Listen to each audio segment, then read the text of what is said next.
Materials use చేస్తాం అనమాట. So 2 electrodes ఏవైతే ఉన్నాయో ఆ మెటీరియల్స్ ని చేంజ్ చేస్తాం. సో ఇలా ఎలక్ట్రోడ్స్ అనేది కార్బన్ మెటీరియల్స్ యూజ్ చేయడం వల్ల ఎలక్ట్రికల్ ఎనర్జీ అప్లై చేస్తామా చార్జర్ కనెక్ట్ చేసి. సో ఎలక్ట్రిక్ ఎనర్జీ అనేది ఎలక్ట్రోస్టాటిక్ కింద స్టోర్ అవుతుంది.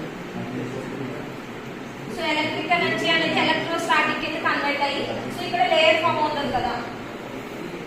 సో ఇక్కడ అన్ని పాజిటివ్ ఎలక్ట్రోడ్ కాబట్టి పాజిటివ్ అయాన్స్ వస్తాయి.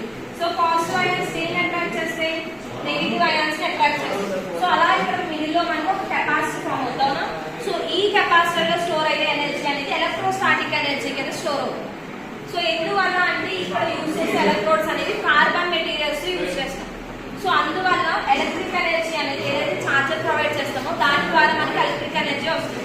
సో ఆ ఎలక్ట్రిక్ ఎనర్జీ అనేది మనకి ఎలక్ట్రోస్టాటిక్ కింద కన్వర్ట్ అవుతుంది. దీన్నే మనం ప్రిన్సిపల్ అని చెప్తాం. So working principle of electrostatic double layer capacitor అంటే so electric energy will be converted into electrostatic.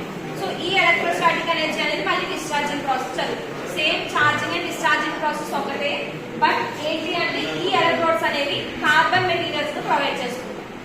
క్లియరా? టైప్ 1 క్లాస్ లో construction, working, charging, discharging.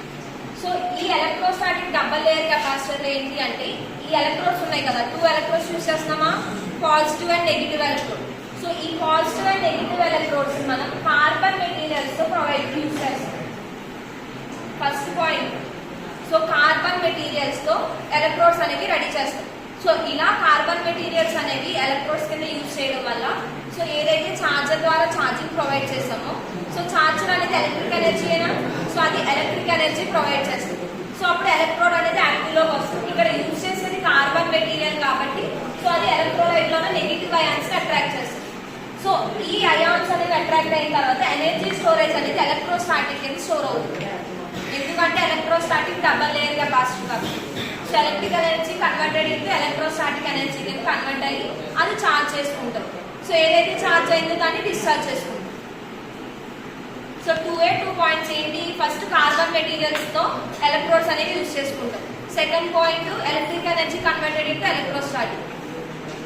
So ఆ ఇలా కన్వర్ట్ అయిన ఎనర్జీని మళ్ళీ యూజ్ చేసుకుంటాం, రీయూజబుల్ అనేది చేసుకుంటాం.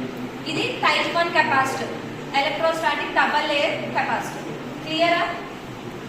సెకండ్ చెప్తాను, అవి నోట్ చేసుకోండి ఒకసారి.